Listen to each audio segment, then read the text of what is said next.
This is the Walking Dead podcast by BleedTV, covering season 9. I'm Zach.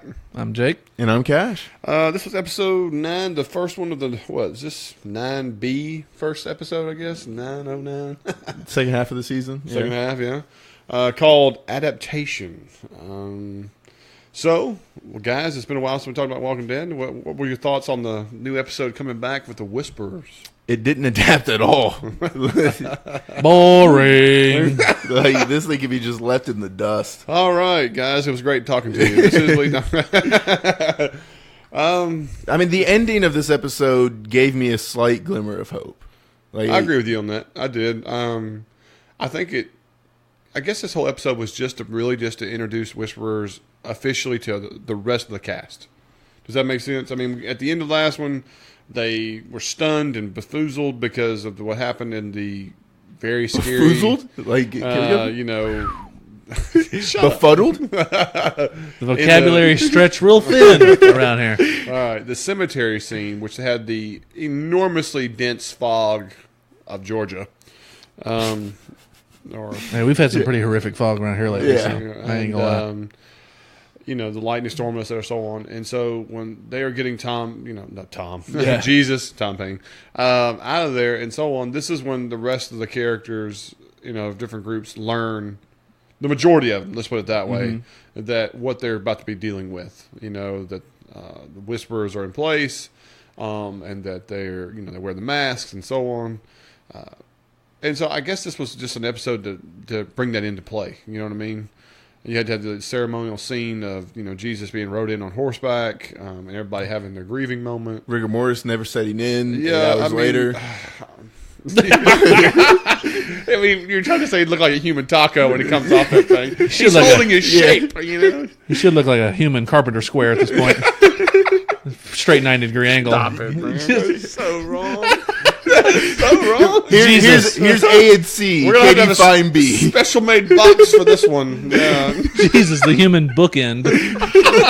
Oh. Storming the library. Yeah. We got to do doorstop right here. That's so, man. I'm so wrong. Jesus and Hodor holding doors. Stop, man. we need a place to put this vase. Okay? Oh, my God. Hey, we got any idea? Hey, the plow it broke. Just tie Jesus to drag him through the dirt. If we had any listeners, they've already shut us off by now. I tell you what, they'd have done a better job digging Jesus' grave with his own 90-degree angle body than they would with that shovel. This stupid shit. Like AMC used the same shovel that Lydia had on Into the Badlands. Dug a grave Guys, big enough for 3 people with a flat shovel. If you are ever digging anything with the flat shovel, stop it. Just quit. You're not getting anywhere. Please, for the love of God. Yeah. So the new developments of the episode, so I can get away from the roast seat of chisel Jesus conversation we've had. Sorry, Tom. Basically, the episode is introducing you to some of the characters that have bigger parts. We have Luke now, who's trying to come into play. Tara is now obviously going to become a more front runner of the show. Now that she's the new leader of Hilltop. Chills. And so they're trying to establish some of the characters that were new or byproduct characters up to the north of the head now. And they're going to do the classic Walking Dead of separating characters. Michonne's going to go back and have her area. I mean, it looks like they're cutting complete communication off pretty much with Hilltop. Yeah, but they keep mentioning this fair, and that's going to happen. I mean, I'm not giving anything away. That's going to happen, and it's a huge thing in the comic book. It really, really is. And so it's one of the things that makes me excited about the next few episodes is that when they get to this fair, some of the stuff that's supposed to happen with it. Well, I mean, I'm just saying, with how smart the Whisperers are, and I guess just how long they've been gathering intel, and just seeing how well they use it is something that I'm giving us a little bit of hope for. Right, I'm with you on that 100%. I mean, I'll be honest with you, I didn't see the whole Negan storyline for this episode. Pointless. It was just not. I was like, okay. We could have shaved 30 minutes from this episode and been okay. Well, no, if you want to shave something, you could shave the 3,700 commercials they put in place. How about the very beginning? Walking Dead will start in 4 seconds, and in 4 seconds they gave you a commercial. Yeah, and then the show started. I mean, AMC is sold out on making money on this. Milking it. They really, really are. And I hate it because I think people notice it. I mean, I've been noticing it for a while, but I think people are really, really starting to notice it. I mean, as we were watching, I was like, ooh, an hour 15 minutes. I wonder what we're going to squeeze out of this. You're like, more commercials? No, that was an extra 15 minutes for all the extra commercials. And it really sucks that we have this much money being made off of it, and then you're still getting good shows canceled.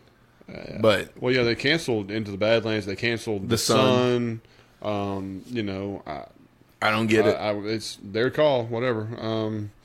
But it did really show some really good stuff I liked. I love the bridge scene where they set up if you're going to play the part of a walker, then you're going to follow it right into a trap. You know what I mean?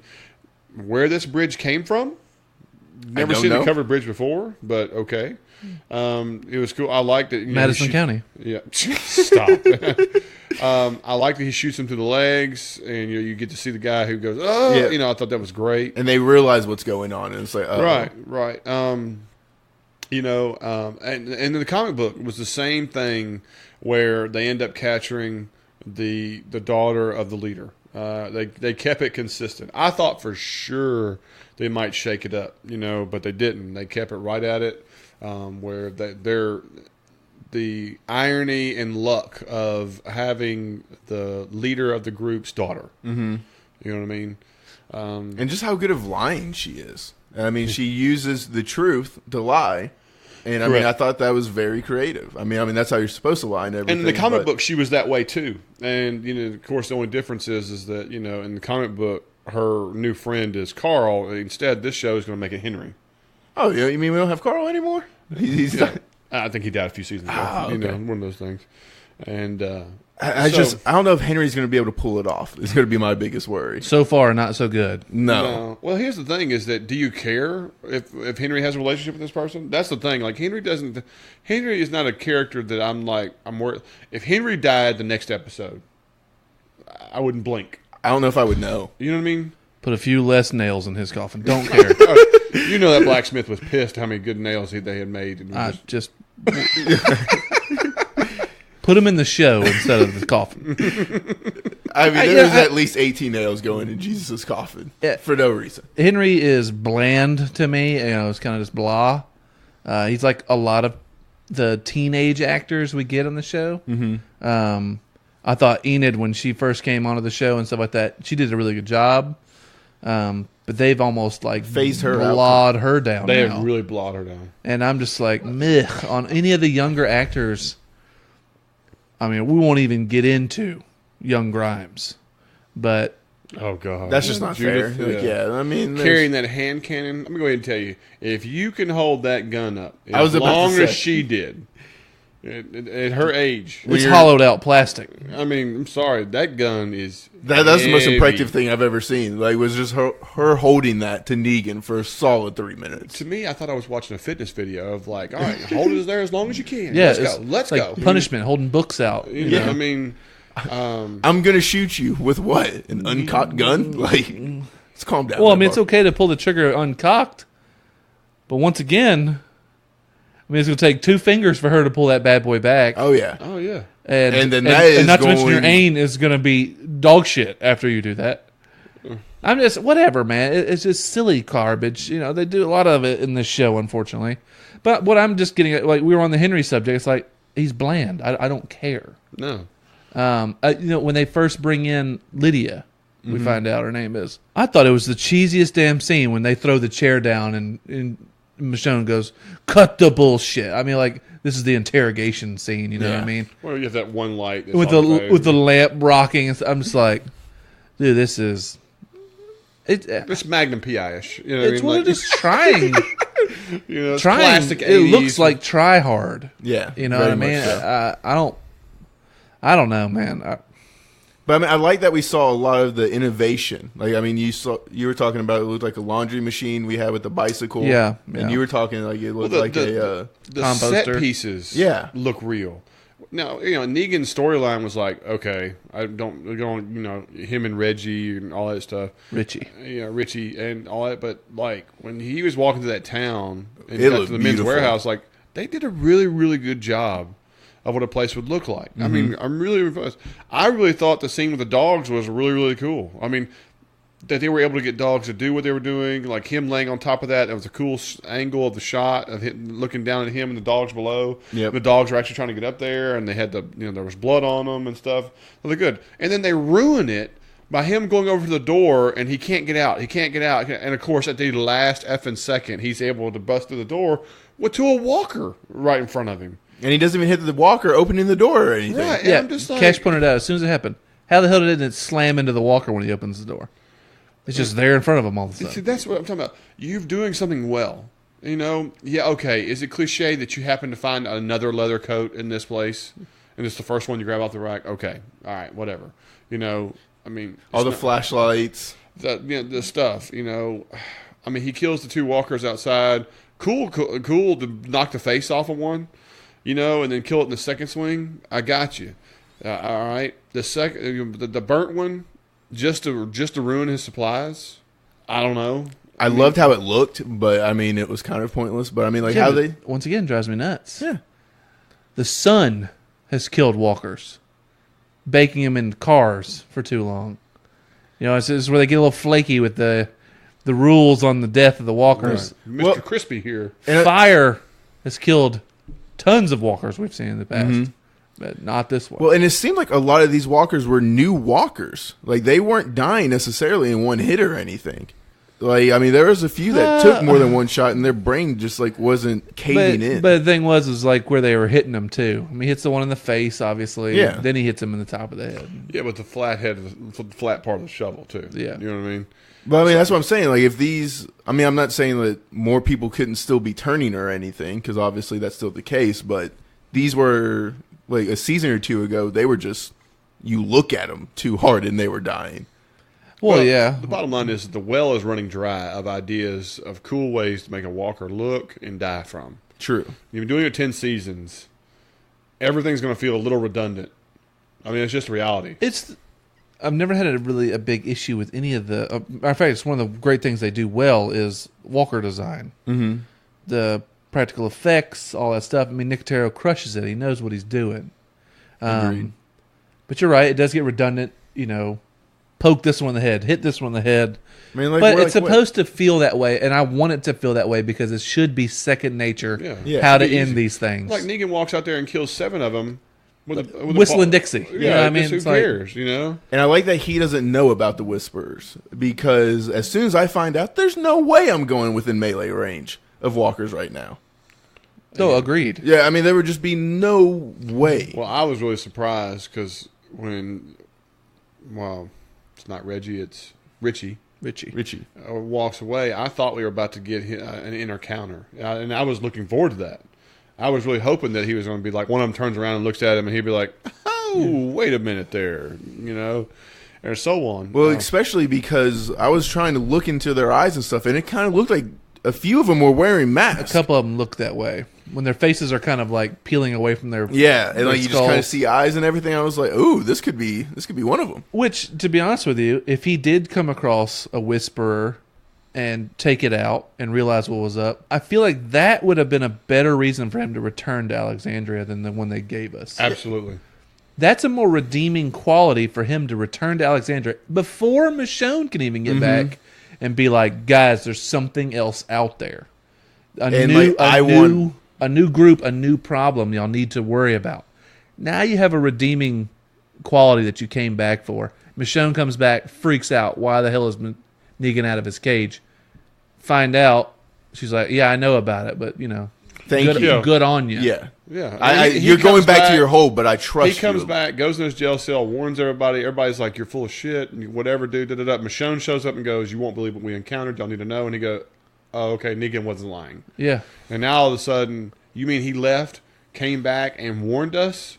And Michonne makes the decision to let him out. Well, I mean, I think you still keep him in there for a few episodes and everything, but it's like, okay, maybe we do need to talk about... Well, it's funny you say that, because in the comic book, that's what kind of happens, is he goes and does something, it comes back as a redeeming situation. Well, then why wouldn't you just stick with it? But I think they're going to flip it. Now they're going to flip it to where they're going to ask Negan's advice on how to handle the situation, I feel like. I think it's going to come down to this fair.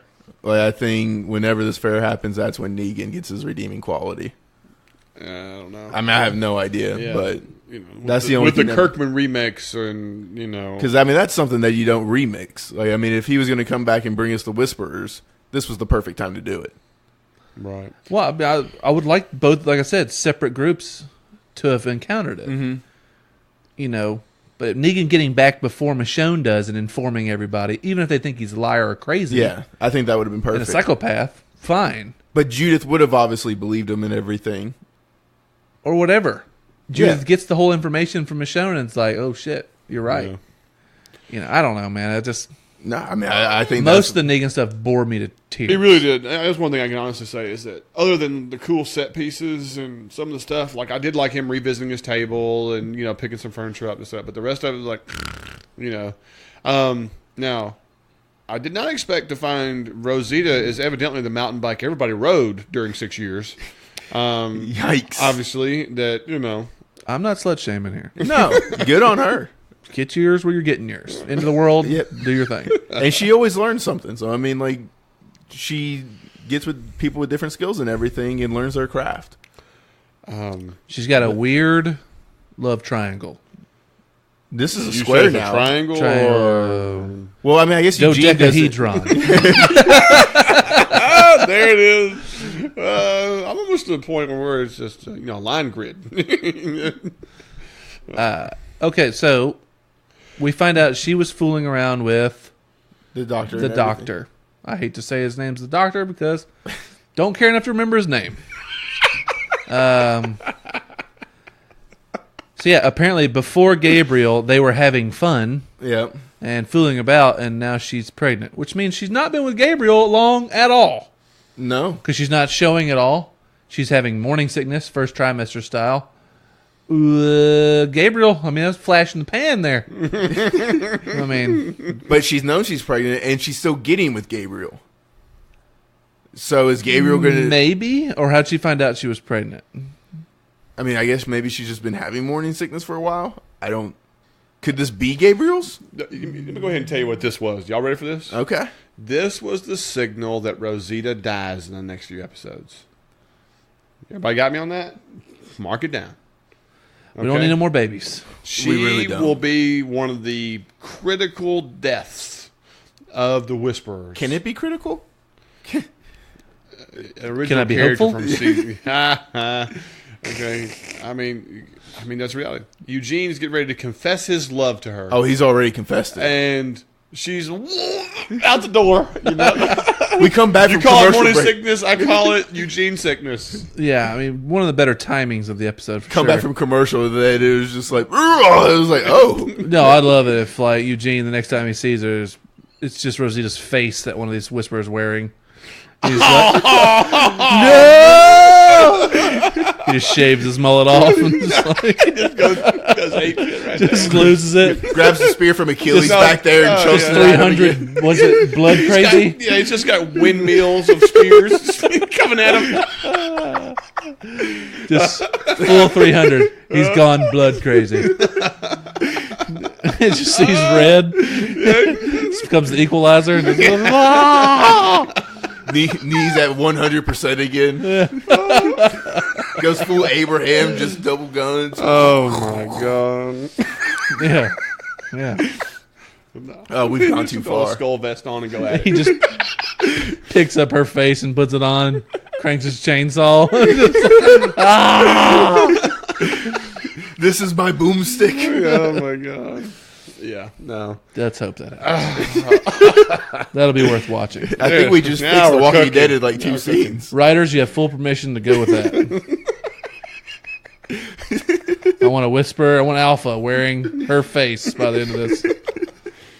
Dang Skippy. Oh, man. Where do we go from there? There's nothing better, I promise you. Yeah. Well, I think we have... basically the end of it. I mean, before that, we have Luke and who's the musician guy? Do we know his name? He's not... Oh... Spear Chucker? Yeah. No, not Spear. No. Spear Chucker's Luke, isn't it? No. Luke is the other guy. Luke is the musician guy. My bad. This guy's name is... Oh, God, I know his name, too. Kenny? No, it's like an A God, name. not Kenny. Not Adam. It's like how we saw it, we're usually more prepared for this. Whatever. Used to be bad guy, now good guy. Yeah, he's with Enid. Luke is apparently with the other girl. Or maybe she was with the other guy that they killed. She was just part of the group. He was just part of the group. Well, she was just like, he's in good hands. He's with Luke.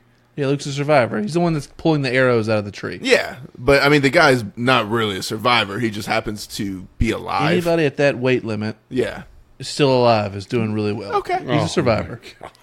But whatever the guy's name who can't remember, he's riding on this horse with the death trap in front of him anytime this horse leans back. God. This 8-foot spear is just begging to go straight through his chest. This is when people put steak knives in the dishwasher the wrong way. I mean, it's the same thing. Yeah. Oh, yeah. You reach to go get your fork, and you cut your thumb terribly. I mean, this horse gets into a rough gallop. My brother's done this, by the way. A rough gallop could life-threatening. Murder you horrifically. Yeah. Suicide by horse spear. I mean, I don't know. What is this?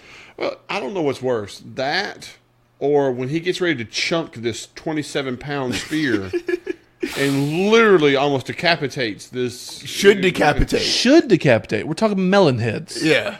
There should be an explosion or something. Dude, the shaft on this spear is every bit of 2.5 inches in diameter.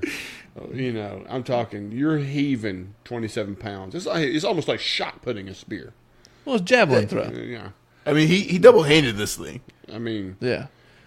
I don't know, man. The precision. It's so cheesy. It's so cheesy. I mean, he's just been doing the Spartan challenge a few times. I mean. Well, is it also cheesy that this walker is able to stealth walker right there around the tree on him, right? And has a mini-me walker attached to its leg. Who is apparently he's stomped through the rib cage of this one and is like just dragging it along. Right. They've grown together in a way. So you didn't see any of that rustling or coming through until the last second of literally dragging another walker making noise. Like, these things already don't pick up their feet. You don't need to wear shoes and step on leaves to make too much noise. This one's dragging another half walker through the woods. Silence. Silence. Hey, bro. Ow. Ow. Jesus Christ. Not to mention that the other guy is watching him. And you can't give him a heads up. Just one with the large one. There's some shit on that one's boot. Scrape it off first. He was like, "Oh, I'm not going to lose this bet. I'm just going to let old Luke here, boy, die." Jeez, man. This is the classic stuff that just makes you shake your damn head, man. This show. Only this show. Only this show. But I mean, we find out that the Whisperers are setting this trap, which... Fantastic job. I really didn't see it coming. Is it, though? You know me. I'm willing to support something like that. You didn't see it coming. Who makes the correlation of following arrows in a tree? Okay, well, here's the thing. We find out that they kind of collect info. Mm-hmm. And they stalk these groups and find out We've seen them all stuff. for season 9, but... I am giving the show the benefit of the doubt as best I possibly can. A show... I loathe at this point. Please tell us how you really feel. I just want to understand that maybe the Whisperers have tracked this group long enough that they realize there's a bow girl. They know from the cemetery there's a bow girl. Yeah. How they got this many of her arrows, I do not know. No. Because, I mean, there's like 20 of them by the end of this. I see her pull the trigger on 2 arrows during this whole ordeal. Yeah. But they got 7 of them by the end of this? We're double digits easy. We also have to look at this that, the Whisperers are a wild group that don't live like in walls or shelters, which is and everything, which is communicated and so on. So you could see that they could manufacture their own bow and arrows to hunt wildlife, game, this, that, or so on. So it's potential these are their arrows. No. He says he knows her. He said, I've seen her make hundreds of them. Yeah. Okay. All right. Well, I'll give you that. I won't give the show. That's what I'm saying. It's like... You give them an inch, they take a mile. I agree. As much as I enjoy the fact that you see the Whisperer standing there and it was a trap and stuff, I was just like, Where the fuck y'all get all the arrows? Right. If you see an arrow in a tree, I mean, you're not just stabbing these arrows. Unless you can see the third one, you assume it's a trail. You know what I'm saying? Like 2 arrows is not a trail, and for him to go, I bet you we find another one. Well, not to mention walkers can't read either, and so I was like, carve some on the tree this way. You know, don't waste perfectly good arrows in the tree. You know, I don't know, man. I'm sticking with it. In the moment, I was okay with it. Looking back, it's a lot worse. But I didn't see it as a big fault when we were watching it. That's what I'll say. I mean, she gets to throw the arrow out and say, "Trail ends here." You know. So is Alpha a bumpkin, like a country bumpkin, a hill person? You talking about just because of her accent? And her accent sounded kind of. I mean, it's possible. Countrified. Yeah. I don't know. So does mine. I'm not. Yeah, no, I mean, I'm saying if it's a survival of the fittest, country people are probably more likely to survive. I don't know. I mean, the Lydia in the comic book was a blonde, pretty little girl, and her mother is a very tall, very strong-jawed, imposing female. Does that make sense? But she was shaved head, you know, and so on. We haven't got enough of this alpha to make a determination. I don't think we've really seen her yet, have we? I mean, I think we kind of did. Pretty sure that's her with the double barrel at the end of it. Well, yeah, but I'm saying, like, we didn't actually see her face or anything. Yeah, I know, but she looks like she's got, like... someone else's face on her? Soccer mom bod. You know, she didn't look like she's some big, imposing woman. Okay. No. But she's also wearing, like, big, baggy walker clothes and stuff like that. So we don't know what she looks like. Yeah. Not that it matters too much. I'm just saying. Right. I don't know, man. I don't know where to go with on this show because 90% of this was just bleh. Yeah, it was a lot of filler for no reason. I mean, it's all the Daryl shots and like him. Why do I got to do this? And you know, his hair looks as clean as we've ever seen it, at least. But I care so little. And how we not get anything from the kingdom? Yeah, we got no Carol. We got no Ezekiel. So, I mean, we got to find out. They've got to figure out about the Whisperers and everything. Like, so this isn't a reveal. We're going to have 3 episodes of reveal on Whispers. Oh, and then, what's his name? The one that was into Jesus and was training with him. What's his name? Aaron. Aaron, yeah. Dang, I mean, the one other gay character in the show dies and is like, yeah, nothing from me here. I'll head back to Alexandria. I'm never going to leave Alexandria to start training anymore. You were definitely right, Michonne.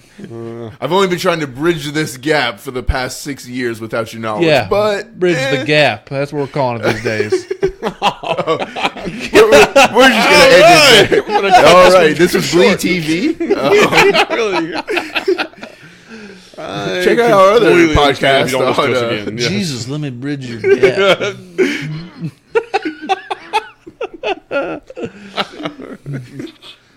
I'm completely speechless.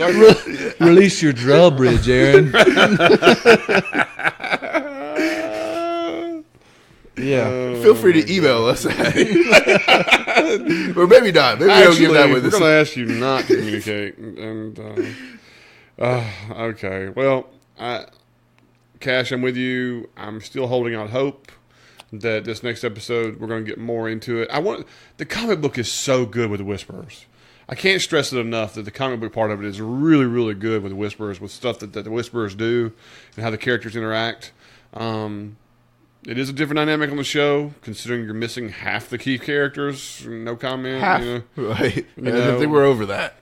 And but I really hope they'd go that route. And you know, I'm ready to see Ryan Hurst, Beta. Yeah, Ryan Hurst is Beta. And he is a character to deal with in the comic book too. So it still holds a lot of promise. It really, really does. And so, yes, the episode dragged a lot this episode and does the classic Walking Dead tropes and bleeds you on some different things. And so we're just hoping it gets back to glory, you know, like we really used to enjoy it back in the day. So But other than that, guys, I think we really are going to call it tonight. I mean, if you really want to contact with us and let us know how you feel, BleedTV Podcast. Yeah, at gmail.com. On Facebook, on Twitter. March 24th, Into the Badlands is coming out. We're going to be podding it. Make sure you check us out there. Absolutely. Another AMC show. And, if you're into the theories and enjoy, Who Done It, and we're all doing True Detective right now. There's only 2 episodes left, but you can always catch up. That's a True Detective podcast. Season, so if you really haven't got with that, you need to check it out some too. So, other than that, guys, we're going to call tonight. This is BleedTV, and I'm Zach. I'm Jake. I'm Cash.